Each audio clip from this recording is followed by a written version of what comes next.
नमस्कार बंधुगण। बरगढ़ हाँ बरगढ़ आमर भातहांडी जेनटा कहसूँ सेनर चाषी भाई माने अनेक दिन धरिकी खरा तपे स्ट्राइक करथिले।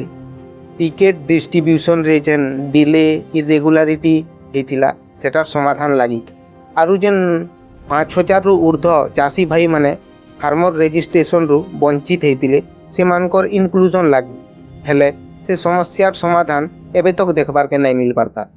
एबे देखबार के मिलला जे किछि चाषी भाई धान बस्ता धरी करी अधिकारी गोड़ तले रखी करी जुहार मुड़िया करुछन बेले भाभी देखुन केनता परिस्थिति हेइथिबा।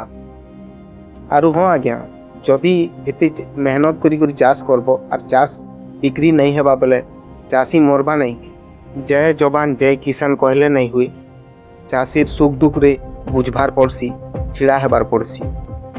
आरु काना सते एते मुश्किल है के चाषीर समस्यार समाधान और आपण पब्लिक भी दुई पद कहबे कमेंट सेक्शन रे। धन्यवाद।